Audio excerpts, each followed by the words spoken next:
Boa noite, irmãos. A graça e a paz do Senhor Jesus. Boa noite para você que está aqui no templo, para você que está me ouvindo aí da sua casa, para você que nos assistirá depois aí, participará desse culto. Como é bom, né? Poder declarar isso, poder lembrar isso, que nosso Deus é tremendo, que nós estamos diante desse Deus que merece toda a honra, toda a glória e toda a adoração. E é diante deles que nós estamos, né? Esse Deus que nos criou e nos criou para viver em relacionamento com Ele. Então nós estamos encerrando o mês de setembro já, né? E a temática proposta para trabalharmos durante o mês de setembro foi: olhem para frente, levantem os seus olhos, um novo tempo, uma nova estação. E o pastor Júnior, ele abriu essa série de mensagens falando sobre o encontro de Jesus com a mulher samaritana. E aí, ali ele descreveu como que essa mulher ela foi chamada por Jesus para vivenciar algo novo, olhar adiante e erguer os olhos diante daquela religiosidade que ela estava presa. A semana retrasada eu falei na segunda mensagem dessa série, olhando para frente, através da história de uma família, mais especificamente de duas mulheres que foram surpreendidas, amparadas e renovadas por Deus. E nós aprendemos ali que olhar para frente com a certeza de que nós estamos olhando para a vida de uma perspectiva de Deus. E olhar para frente porque nós estamos diante do remidor que muda histórias de vida. E a semana passada, o pastor Leandro falou no tema Voando como Águias. Olhar para frente com base no livro do profeta Isaías. E quando ele diz: mas aqueles que esperam no Senhor renovam as suas forças, voam alto como águias, correm e não ficam exaustos, andam e não se cansam. O Deus que é grande, é majestoso e que se importa. O Deus presente que se importa, que se relaciona com o homem. Um Deus disponível, pronto para abraçar e acolher o homem. E o que esses homens, então, que têm esse encontro com esse Deus, podem ser em relacionamento após receber o consolo desse Deus? E foi isso que nós trabalhamos então nesse período. E hoje eu recebi a missão de dar continuidade e encerrar essa temática, onde o nosso foco, como disse, está em olharmos para além da situação atual. Saímos desse período onde nos fechamos, período de inverno, onde nos fechamos nas nossas próprias casas, em nossas próprias necessidades, e entramos na primavera com a sua esperança, a sua expectativa de sair para a colheita, para fora dos nossos lugares, que muitas vezes ficam isolados e egoístas. Interessante que nas Escrituras, nós vemos diversas vezes o povo de Deus vivendo períodos de invernos intensos, períodos esses em que estavam fechados em suas necessidades, períodos em que estavam desanimados, períodos em que estavam desinteressados, períodos que estavam insatisfeitos, períodos em que estavam sendo disciplinados por Deus, períodos em que não definiram as prioridades adequadas em suas vidas e períodos em que eles foram egoístas, assim como eu e você agimos diversas vezes em nossas vidas. Eu quero lembrar com você, antes de entrarmos no texto nessa noite, de dois momentos em que nós vemos claramente esse inverno e esse egoísmo e esse coração centrado no homem na vida dessas pessoas. O primeiro lembrete que eu quero usar como exemplo aqui é os israelitas, quando eles saem do Egito e que Deus então sustenta aquele povo com maná, Deus provê para eles, Deus sustenta, dá do seu cardápio para eles, e então insatisfeitos, eles olham para o líder, eles olham para aquela situação e falam: queremos no Egito, porque não dá para ficar com esse maná o tempo todo. Momentos, por exemplo, como dos discípulos de Jesus, que quando Jesus ele estava nos seus últimos momentos ali, eles estavam, Jesus nas suas horas antes da prisão, de morrer na cruz, e que ele está explicando o que haveria de vir, discutiam sobre quem entre eles seria o maior. Há um escritor e pastor Paul Tripp que ele diz assim: o DNA do pecado é o egoísmo. Pecado é desejar tudo do meu modo, como eu quero e no meu tempo. E como muitas vezes isso está tão presente, quero pensar com vocês nessa noite, olhem para frente, mas tenham um alvo adequado. A Bíblia nos traz, como eu já citei alguns aqui, diversos exemplos de homens e mulheres do povo de Deus que definiram no seu relacionamento com Deus as prioridades e os alvos adequados e que colocaram Deus no seu devido lugar. Vemos também, aí sim, como eu já citei, alguns momentos que esses homens e mulheres falharam e priorizaram outras coisas e não o seu relacionamento com Deus.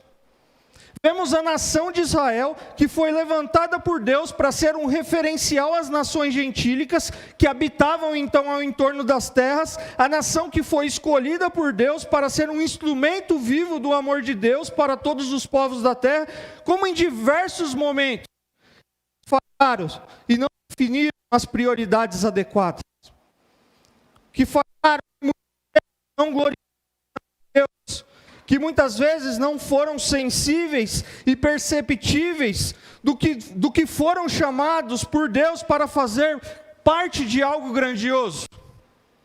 E eu quero então, a partir dessa introdução, pensando nessa perspectiva, convidar você a abrir a sua Bíblia no livro do profeta Ageu. Onde está Ageu na minha Bíblia? Acha Mateus, volta Malaquias, volta Zacarias, Ageu. E que você acompanhasse então a leitura desse texto comigo. No primeiro dia do 6º mês do 2º ano do reinado de Dario, a palavra do Senhor veio por meio do profeta Ageu ao governador de Judá, Zorobabel, filho de Sealtiel, e ao sumo sacerdote Josué, filho de Jeozadaque, dizendo: assim diz o Senhor dos Exércitos, esse povo afirma, ainda não chegou o tempo de reconstruir a casa do Senhor.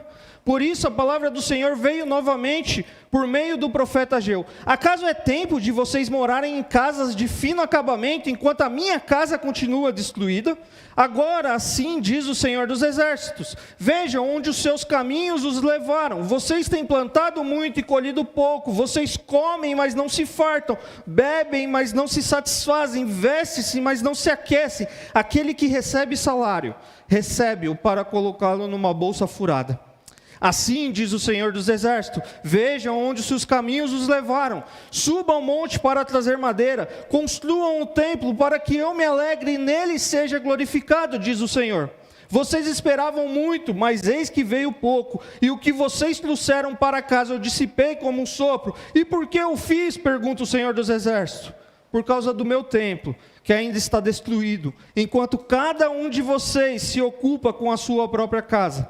Por isso, por causa de vocês, o céu reteve o orvalho e a terra deixou de dar o seu fruto. Nos campos e nos montes, provoquei uma seca que atingiu o trigo, o vinho, o azeite e tudo mais que a terra produz, e também os homens e o gado. O trabalho das mãos de vocês foi prejudicado. Zorobabel, filho de Sealtiel, o sumo sacerdote Josué, filho de Jeozadaque, e todo o restante do povo obedeceram à voz do Senhor, o seu Deus, por causa das palavras do profeta Ageu, a quem o Senhor, o seu Deus, enviara, e o povo temeu o Senhor. Então Ageu, o mensageiro do Senhor, trouxe essa mensagem do Senhor para o povo: eu estou com vocês, declara o Senhor. Assim o Senhor encorajou o governador de Judá, Zorobabel, filho de Sealtiel, o sumo sacerdote Josué, filho de Jeozadaque, e todo o restante do povo, e eles começaram a trabalhar no templo do Senhor dos Exércitos, o seu Deus. Pai, nós te agradecemos pela tua palavra. Aplique-a nesse momento conforme a tua vontade em nossos corações. Nós queremos nos submeter ao Senhor e queremos ouvir a tua voz. Essa é a minha oração, em nome de Jesus, amém. É importante nós lembrarmos, nós entendermos, ou então termos alguns lances aqui, de onde o profeta Ageu estava nesse momento. Ciro, rei das Pérsias, movido pelo Senhor, emitiu um decreto proclamando algo favorável a judeus e outros povos cativos, permitindo que retornassem à sua terra de origem. Aqui eu quero só fazer um parênteses. O povo havia desobedecido a Deus, o povo havia sido levado para o cativeiro babilônico, aqueles que ainda haviam sobrado da primeira invasão dos assírios, foram então levados para o império babilônico, as 2 tribos que restaram, e então depois de 70 anos, surge um outro império, e esse rei desse império, esse governador, esse grande representante, ele emite um decreto permitindo que o povo volte para a sua terra. Porque a forma de governo daquele rei é o quê? Vai para a sua terra, cultue o seu Deus, produz o que você quer, que o que é importante para mim é você me pagar imposto. Então o rei libera para que eles voltem, e eles então têm esse decreto para que eles voltem. Só que tinha passado 70 anos do cativeiro. A maior parte da geração da Babilônia, levados ao exílio, já havia morrido. E a geração que nasceu na Babilônia só conhecia aquele lugar como lar. Assim, em vez de retornarem em massa, Jerusalém, a maioria dos que estavam na Babilônia preferiram manter a segurança financeira e o conforto que havia construído naquele lugar. Então, eles não voltaram em massa. Mas alguns dos exilados, então, escolheram fazer essa viagem de retorno. E esse grupo que retornou, eles não voltaram todos de uma vez, eles voltaram em 3 fases. E na primeira fase, você tem o primeiro grupo que ele tem a tarefa da reconstrução do templo. É esses liderados por Sesbazar e Zorobabel. O segundo grupo, ele tem como característica fazer a reforma religiosa daquele sistema. E o terceiro, então, tem a reconstrução dos muros da cidade, que vem Neemias, Esdras, você tem toda essa história que eu estou falando aqui. E quando esses do primeiro grupo, então, retornaram, eles estavam diante de várias dificuldades. 70 anos fora, cativos, agora eles têm uns decretos, eles podem voltar, e quando eles chegam lá, o que eles encontram? A terra estava incultivável, as casas estavam em ruínas. Os judeus que foram misturados no cativeiro assírio haviam assumido a propriedade daqueles que foram deportados, então tinha gente morando na casa de outro. A reconstrução de Jerusalém e do templo também enfrentou oposição externa por povos vizinhos. E os oficiais persas designados ali para a região fizeram oposição a essa construção. E nos primeiros esforços, então, para dar início à reconstrução do templo, eles deparam-se com comentários desencorajadores. E e todas essas questões atingindo o povo, aqueles que retornaram, eles não se sentiram tanta urgência em reconstruir o templo. Porque eles tinham muitos problemas para lidar. Então eles focam naqueles problemas que ele tem e eles deixam de lado o templo. Eles gastam as suas energias para reconstruir as suas casas e para restabelecer então a produção agrícola ali. Aquele povo não tinha as motivações e as prioridades adequadas. É interessante que eles não excluíram a Deus, mas eles colocaram Deus em segundo plano. Estavam dando desculpas para Deus, estavam sendo espectadores, quando deveriam estar envolvidos naquilo que Deus estava fazendo. Passaram-se então alguns anos, até que Deus levanta 2 profetas. O profeta Ageu, que nós lemos aqui parte do texto, e Zacarias. E esses profetas, eles têm uma missão de questionar o povo e adverti-los, a fim de rever as suas prioridades, de construir o templo. Então Ageu e Zacarias são os 2 primeiros profetas aí após esse cativeiro, pós-cativeiro. É um profeta que confronta os procedimentos e as prioridades daquele povo e que foi usado por Deus para encorajar o povo para reconstruir o templo de Jerusalém. Ageu, ele colocou diante daquele cenário Deus em primeiro lugar na sua vida. E Deus o usou para chamar todo o seu povo para experimentar a maravilha de andar na presença dele. Então agora que você sabe tudo isso, esse é o grande enredo, esse é o grande pano de fundo do livro de Ageu. Eu quero extrair algumas lições com você nessa noite. Você que está nos assistindo e você que está aqui. Primeira lição que eu gostaria de extrair para nós é a importância de definir prioridades adequadas. Aquele povo estava com uma missão, eu já falei do contexto deles, mas a prioridade deles naquele momento não era reconstruir o templo. Eles lançaram os alicerces e eles pararam diante da oposição, diante das dificuldades e priorizaram a sua vida pessoal. Então Ageu critica a comunidade por negligenciar a reconstrução do templo, que era símbolo da presença de Deus entre o povo. E aqui eu quero fazer um parênteses, porque eu falei tudo isso e talvez você está pensando, mas o que tem a ver essa ideia do templo? O templo, naquele tempo, a preocupação de Deus é evidente que não é necessariamente com a construção do templo em si, mas com o significado do templo naquela época. Naquela época o templo tinha um significado político, financeiro, comercial ali e religioso. Então, naquela época o templo significava então a presença de Deus, e o fato de não estarem nem aí para a construção significava que eles não estavam se importando com a presença de Deus no meio deles. E aí eu quero fazer mais um parênteses aqui, porque no dia de hoje nós não temos necessidade do templo. Deus, Ele habita em nós. O Espírito de Deus habita nos filhos de Deus. A igreja é formada pelo conjunto, pelo ajuntamento, é composta por pessoas dos filhos e não pelo lugar.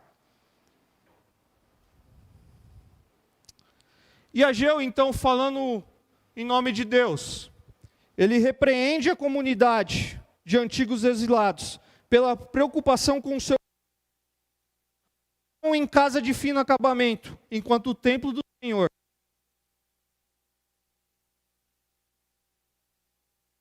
a falta de comprometimento deles em definir as prioridades adequadas. Ageu questiona então a motivação do povo. Uma definição muito simples. É algo que nós consideramos importante em nossas vidas. Quais áreas consideramos importantes em nossa vida? Espiritualidade, família, namoro, amigos, igreja, trabalho, formação educacional, diversão. Talvez você poderia mencionar outras. Muitas vezes falhamos em manter o equilíbrio dessas áreas.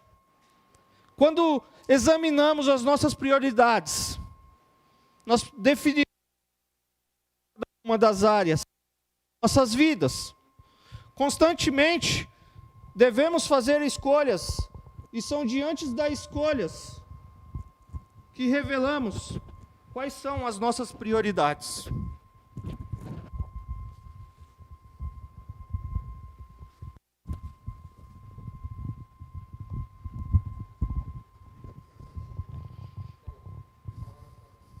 Voltou aqui. Desculpa, voltou aqui. Então, o problema daquele povo não estava em suas casas, que eram luxuosas, mas estava em seus corações, nas suas prioridades, nas suas escolhas. E a minha pergunta é: que valores estamos dando a Deus? Que valores ele estava dando a Deus se o templo estava em ruínas? Aquele povo não estava preocupado e priorizando o relacionamento com Deus. O inverno havia acabado, o cativeiro acabou, a primavera chegou, pensando na nossa temática e aplicando aqui, mas eles estavam fechados em suas necessidades, estavam desanimados, desinteressados, insatisfeitos, egoístas, frutos do pecado que habita em nós. E eu quero te chamar a atenção para isso, porque essa é a nossa temática, e essa é a nossa ênfase. O inverno acabou. O tempo de ficar fechado, não por isolamento, não é isso que nós estamos querendo dizer, mas fechado dentro de nós, fechado em nós mesmos, acabou. A gente precisa olhar para além de nós precisamos ser uma igreja além do templo. Uma igreja que se reúne no templo, que é moldada por Deus, que é edificada por Deus, para ser uma igreja que vai além do templo, que alcance pessoas nos escritórios, nas ruas, por onde o povo de Deus está. Mas para isso nós precisamos rever as nossas prioridades. Porque muitas vezes nós estamos interessados com o nosso, aqui o problema deles era a casa deles, e muitas vezes é o nosso egoísmo que nos leva a olhar para nós mesmos, os meus planos, os meus sonhos, as minhas metas, os meus filhos, o meu dinheiro, a minha carreira, a minha profissão, e eu não quero participar daquilo que Deus está fazendo e daquilo que Deus está me chamando para fazer através da igreja dele. Eu não estou chamando você para ser voluntário.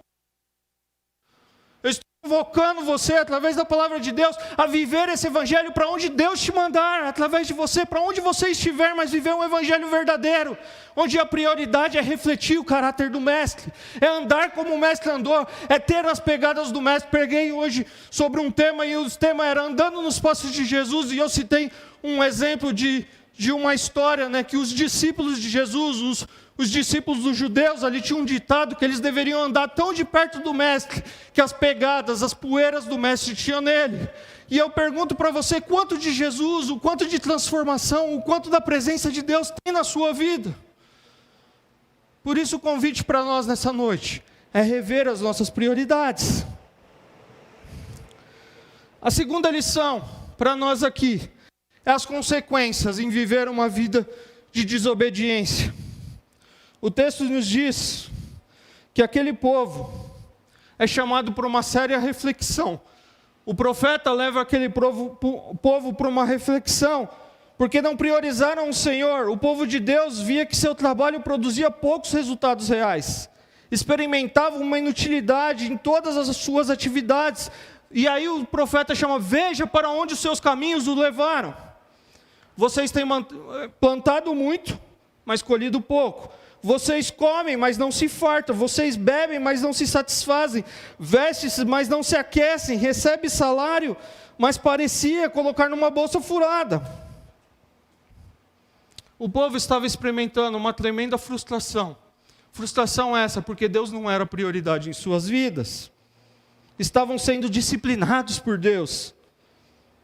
Era primavera.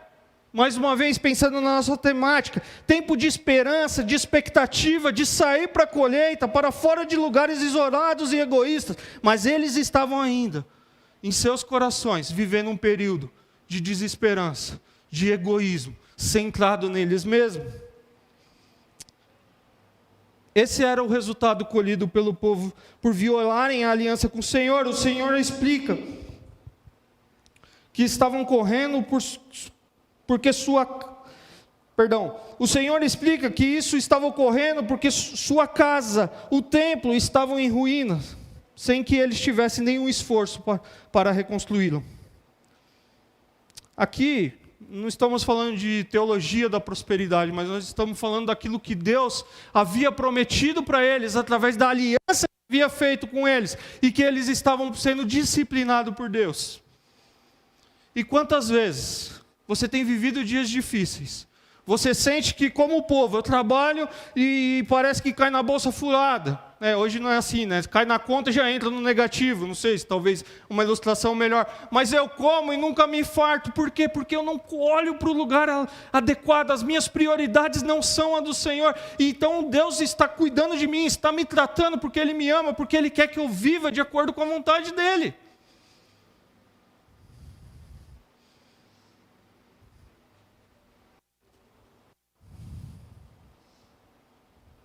Eles falharam em vida de forma egoísta, em não buscarem os interesses do Senhor. E Deus diz então no versículo 8: subam o monte para trazer madeira, construam o templo, para que então eu me alegre, e nele seja glorificado. Eu quero pensar com vocês que desde o início Deus prometeu que a obediência resultaria em aprovação de Deus. E eu quero pensar com vocês, porque nós precisamos ter essa reflexão: onde estamos investindo a nossa vida? O que deve satisfazer o coração do homem é Deus. O problema é que nós colocamos em nossa vida, em nossos corações, várias coisas que competem ou que ocupam o lugar de Deus. Parece que nós não estamos nunca satisfeitos, sempre correndo atrás de coisas. Obviamente temos que trabalhar, ter amigos, ter planos, sonhos, querer comprar um carro, uma casa. O problema é quando nós pegamos todas essas coisas e nós colocamos ela no lugar de Deus. E nós abandonamos a Deus para ser o dono da nossa vida. E Deus está então em segundo plano. Quantos cristãos, quantos de nós, talvez nesses dias, não temos colocado Deus em segundo plano? Falei isso talvez em alguma mensagem aqui, que nós não nos afastamos talvez só da igreja física. Nós nos afastamos do corpo, obviamente, mas do Senhor da igreja. Às vezes nós colocamos Deus em segundo plano em nossas vidas. Tudo é em segundo.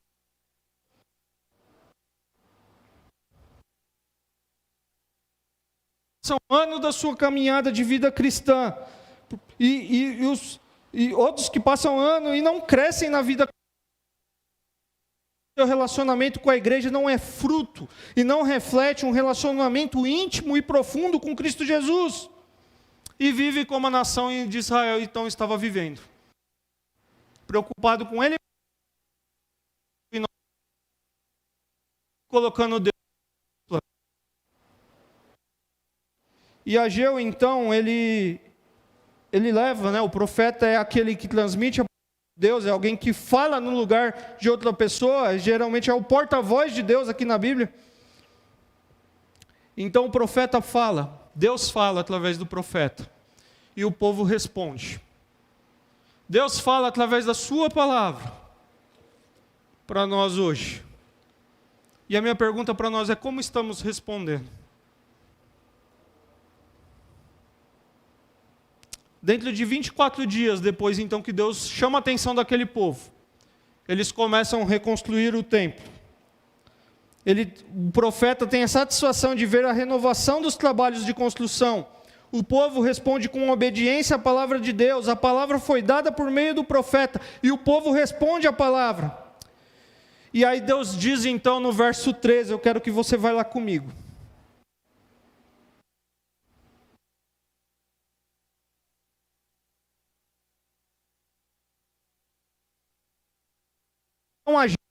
O mensageiro do Senhor trouxe esta mensagem do Senhor para o povo: eu estou com vocês, declara o Senhor. Essa é a palavra que Deus dá ao povo quando eles obedecem. Eu estou com vocês. É interessante porque aqui nós podemos entender que Deus dá ao povo a sua presença. Deus dá ao povo da sua palavra e promete que Ele está com eles ali no meio deles. E quem já experimentou da presença de Deus, sabe que não existe coisa melhor do que estar na presença de Deus. Do que ouvir Deus dizer: eu estou com você. Você tem sido um servo bom, porque você tem sido um servo fiel, porque você tem se dedicado, porque eu sou o primeiro lugar da sua vida e eu estou com você. Penso eu, escrevi aqui no meu esboço, que como a presença de Deus, o culto deles já não era o mesmo, já não era mais a religiosidade, era a presença de Deus, porque Deus estava com eles. Todo cristão deveria ser profundamente apaixonado em agradar a Deus, em honrá-lo, em obedecer a sua palavra. É interessante porque nós até começamos a vida cristã assim, mas muitas vezes nos obstáculos que encontramos no caminho gera um grande conflito entre o que nos agrada e o que agrada a Deus, e o que a gente quer e o que não quer, e a gente acaba se afastando dessa caminhada. Esse texto, ele para mim, que é o que eu quero caminhar para a conclusão, ele nos ensina essas três coisas, de uma forma mais geral que nós falamos. A importância de definir prioridades adequadas, as consequências em viver uma vida de desobediência, e a terceira é uma vida transformada pela palavra de Deus. Penso que foi isso que o povo experimentou através da mensagem do profeta de Deus, Ageu.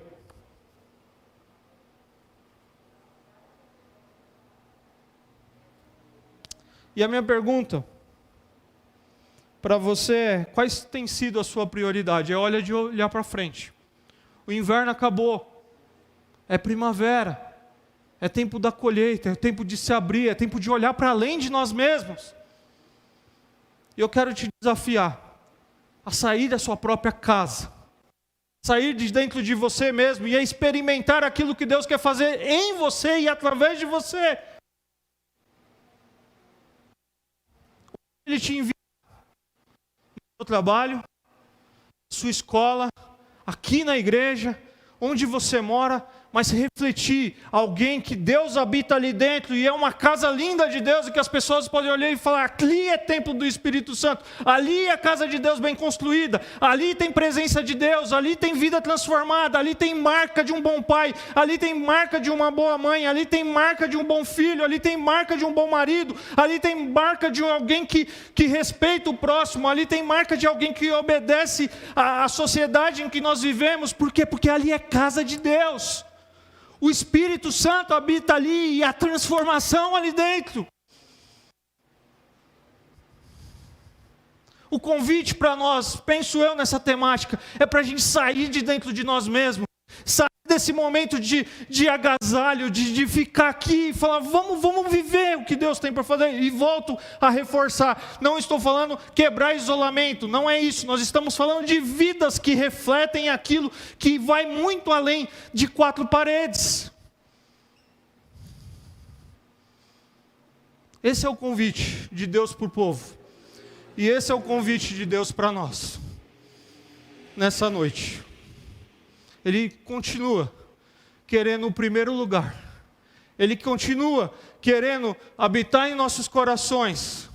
E que ali onde o povo dele estiver, haja um templo, entre aspas. E que as pessoas vejam, ali é um verdadeiro servo de Deus.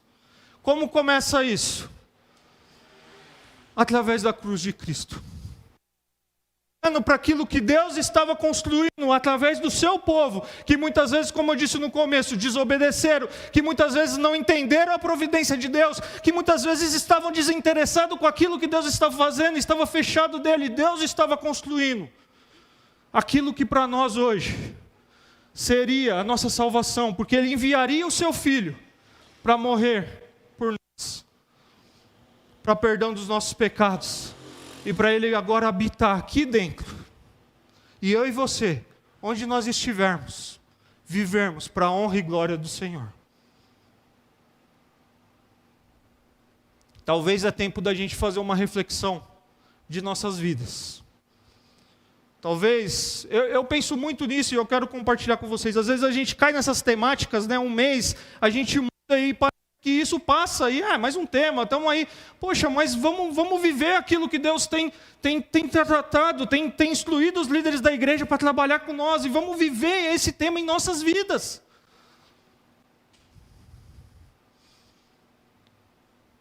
Olhar para frente, além de nós mesmos. Olhar para frente, porque é um novo tempo, uma nova estação, que Deus deseja marcar na PIB de Jandira, através de cada um de nós. E eu vou voltar a refletir, eu não estou convidando você a ser voluntário, não que isso não faça parte do corpo de Cristo, mas eu estou convidando você a viver um evangelho genuíno, ser um verdadeiro discípulo de Jesus e alguém que demonstra uma vida transformada por Deus. Porque às vezes a gente olha para esse texto e a gente parece que quer trazer voluntários para trabalhar na igreja. Mas o que eu quero te chamar a atenção para esse texto é para você viver algo muito maior. Refletir essa vida, esse evangelho que transformou a sua vida, que mudou a sua história de vida, e que agora na sua história de vida tem a história de Jesus, porque Ele te salvou. Vamos orar? Pedindo para que a gente possa viver essa verdade em nossas vidas. Como é difícil isso. Mas é o convite de Deus para nós nessa noite. E isso começa em olharmos para a cruz de Cristo Jesus. E pedir, Senhor, eu creio. E dizer, eu creio na Tua palavra. Venha habitar no meu coração, me aceite na Tua presença. E ali nasce então aqueles que foram chamados para compor a igreja hoje de Cristo Jesus, chamada para viver esse evangelho, onde estiverem. Pai, nós te agradecemos pela Tua palavra, Pai. Palavra essa que nos quebranta, palavra essa que nos instrui, e palavra essa que muitas vezes nos coloca de uma forma tão limitada diante dela, Pai. Mas obrigado porque não sou eu, Obrigado porque não são os pastores da igreja, mas é o Teu Espírito Santo falando aos nossos corações através da Tua palavra que produz mudança em nossas vidas. Ó Pai, que nós possamos viver esse novo tempo. Que nós possamos viver, ó Pai, essa nova estação. Para aquele povo ali, ó Pai, dentro da nossa temática, a primavera havia chegado, mas eles estavam no inverno. E o Senhor nos alertou nesse mês que a primavera chegou. Usando como analogia isso, que a primavera chegou, que é tempo de nós nos abrirmos para um relacionamento real e verdadeiro com o Senhor. Para um relacionamento real e verdadeiro com a sua igreja. Para sermos mais comprometidos com o Senhor e com a sua igreja. Para vivermos esse evangelho além da sua igreja.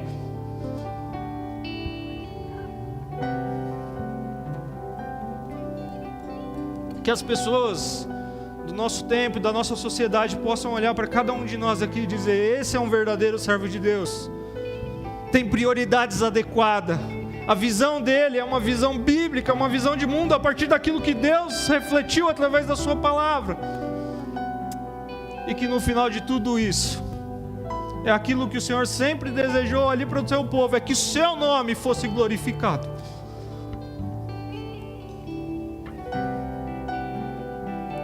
Que o seu nome seja glorificado através de cada um de nós. Não porque é mérito nosso, mas porque a tua graça, graça essa que nos salva, graça essa que nos perdoa, graça essa que transforma a nossa vida, esse favor que nós merecemos, esse presente, essa bondade do Senhor que habita em nós, o teu Santo Espírito, Pai, nos ajude a viver isso.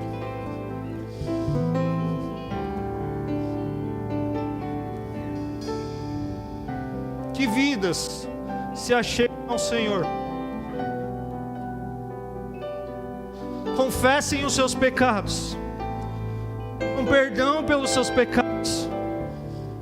Que pessoas que o Senhor escolheu para servir na sua igreja, que estão escondidas e que estão fugindo disso, chegue diante do Senhor e se quebrante no Senhor e diga para o Senhor: eu quero te servir. Se coloque